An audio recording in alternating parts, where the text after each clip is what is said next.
Alright, welcome back to another episode of Ben's Books. Ooh, this time, and I've been holding off on this for a long time because I had put it upon myself. I had to finish this book before I started Jurassic Park. So, let's see if I can remember what's in the book. But yeah, that's when I finished reading this, probably around June. And then I read Jurassic Park and Lost World. And then we'll finally have a more up-to-date Ben's Books on what I'm reading after I finish the current book I'm on. But anyway, we are talking about The Player of Games by Iain M. Banks. Look at that. Look at the back. And there's the spine, if you can see that. But this was a very interesting read. Actually, this was given to me by an ex-coworker before he left, and it was quite interesting. It's not video games as you would think video games would be. Like, I guess that would be VR with the Ready Player One, which, fantastic book. Movie is, they don't have the licenses to do what the book did, which was way better. It's apples and oranges. Read the book. Always read the book. But yeah, Player Games. So, it actually took me a while to get going on it. I read it on a couple of flights. And then, like I said, I wanted to get this done before I started Jurassic Park. So, Player Games. I would say it's more like tabletop RPGs and strategy games, possibly with some card elements thrown in, depending on the game. But you learn about the main character, and this is the society is the culture, and it's very futuristic. I mean, they build things on other planets. They've got implants. Some of them can secrete they secrete. No, they tell their body to secrete endorphins and hormones and stuff like that.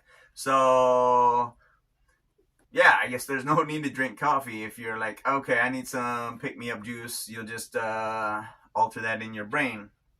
But, I mean, that's just the basic here. So they do that. They play the games.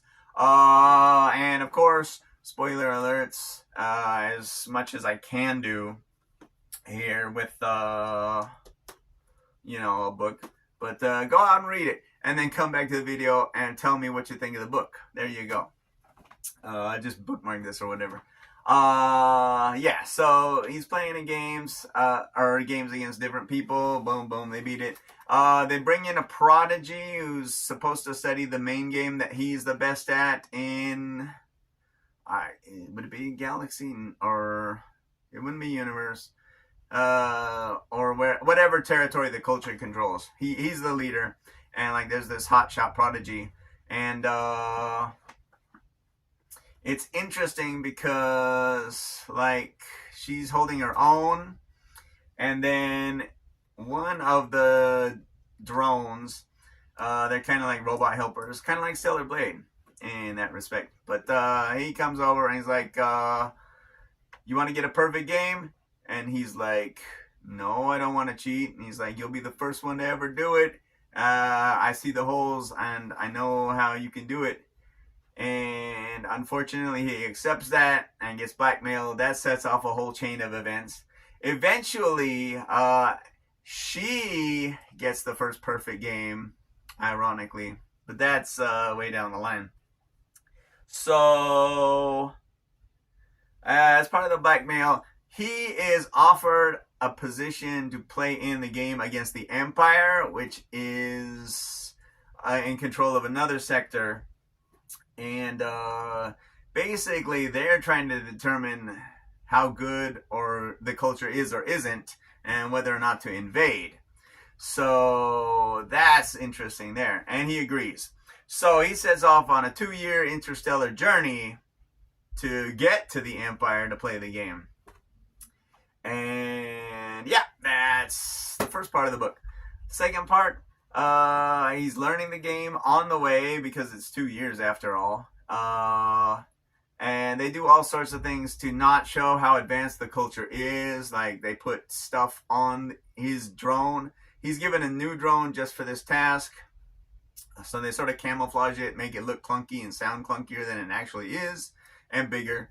And he learns the game. So he gets to the planet. He's introduced to the culture, not the culture, the Empire. And he meets a few people. And they're really excited to have this foreigner learning the game. And he starts off playing the first game. He does all right. But he's sort of holding back, testing the water, seeing how the other people play.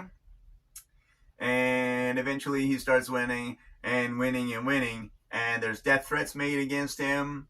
So it gets really exciting. And then at some point, he makes a deal where he's allowed to keep playing. Because at that point, they're like, okay, no, we've had enough. We're not letting this foreigner play and disrupt our empire. So they're like, okay, you agree to do this. We'll let you do this, this, and this, and keep playing. But you're going to lose on TV in public. So they set it up with the editing and fake news. What can I say? So everybody thinks he's lost, but he's really just steamrolling guys. And yeah, eventually they go to this final planet where all the final games are held. And it's really descriptive and cool. There's this ring of fire that keeps going around the planet.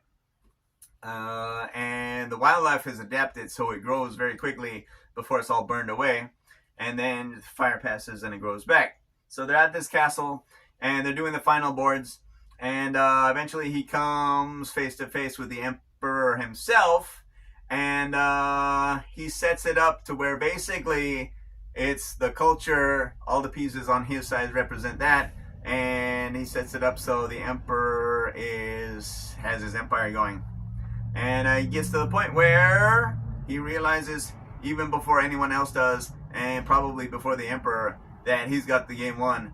And then it was just a matter of finishing the business. And yeah, I won't spoil the ending, but The Player of Games is a fantastic read. You should definitely check it out if you're into tabletop RPGs and stuff like that. Of course, science fiction in general, because, hey, you know, this is Ben's books. But is there anything else I can say about it? Not really. Not without spoiling too much.